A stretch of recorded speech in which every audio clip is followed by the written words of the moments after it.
Shalom, selamat malam. Renungan malam Sabda Bina Umat Jumat 22 April 2022. Firman Tuhan malam ini terambil dari Yohanes 15 ayat 18 sampai 27. Demikian firman Tuhan.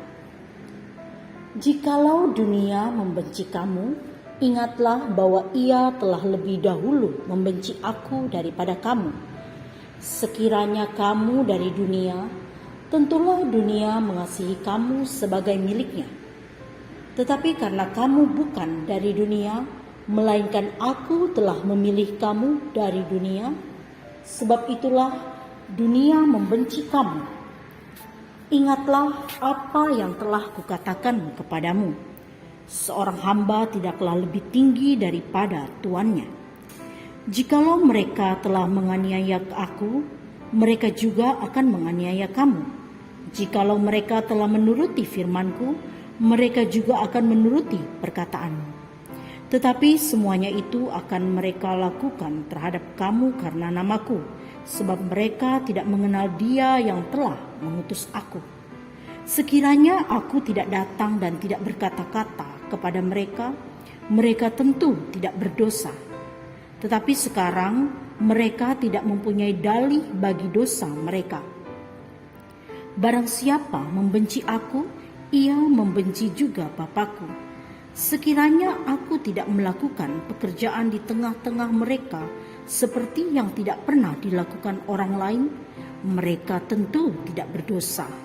Tetapi sekarang, walaupun mereka telah melihat semuanya itu, namun mereka membenci baik aku maupun Bapa-Ku. Tetapi firman yang ada tertulis dalam kitab Taurat, mereka harus digenapi. Mereka membenci aku tanpa alasan. Jikalau penghibur yang akan kuutus dari Bapa datang, yaitu roh kebenaran yang keluar dari Bapa, ia akan bersaksi tentang aku. Tetapi kamu juga harus bersaksi, karena kamu dari semula bersama-sama dengan aku. Demikianlah firman Tuhan. Renungan malam ini bertema bersaksi tentang Yesus. Tuhan Yesus menjelaskan konsekuensi yang dihadapi murid-muridnya. Mereka akan dibenci sebab percaya kepada Tuhan Yesus. Kebencian sebab penolakan bahwa Yesus adalah anak Allah dan juru selamat manusia. Kebaikan yang dilakukan Tuhan Yesus sama sekali tidak berarti bagi para pembenci Yesus.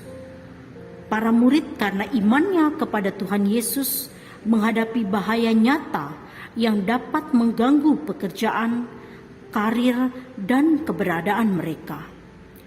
Oleh pertolongan Roh Kudus, para murid bersaksi tentang Tuhan Yesus sebagai penebus dan penyelamat manusia.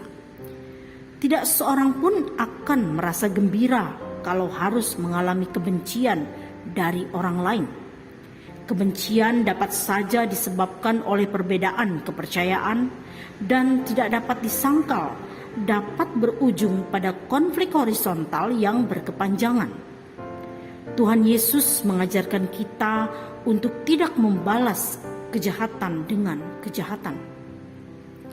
Kebencian sehebat apapun tidak akan menghalangi kita untuk tetap menyaksikan Yesus sebagai Tuhan dan Juru Selamat.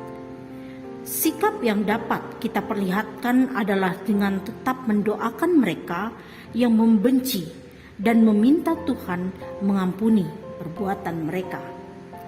Roh Kudus memampukan kita untuk terus bergiat melakukan kegiatan bersaksi dan melayani sesama, walaupun kita telah disakiti.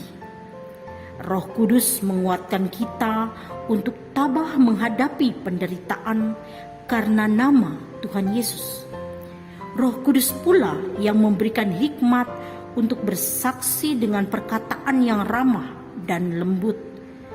Kesaksian kita tentang Yesus menjadi penting saat ini, di mana sebagai muridnya kita bertanggung jawab untuk menyampaikan pesan Kristus yang menghadirkan damai sejahtera di tengah banyaknya berita yang berisi informasi negatif dan dusta, bahkan penuh kebencian terhadap sesama termasuk pemerintah.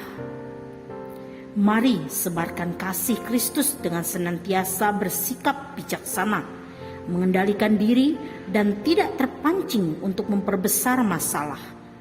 Mari menyaksikan damai sejahtera Kristus agar kerukunan tetap terjaga. Doa malam ini, Roh Kudus mampukan kami untuk bersaksi di tengah kemajuan teknologi yang sering disalahgunakan untuk mengadu domba dan menciptakan konflik antar sesama. Amin. Demikianlah renungan malam ini. Selamat beristirahat. Tuhan Yesus memberkati.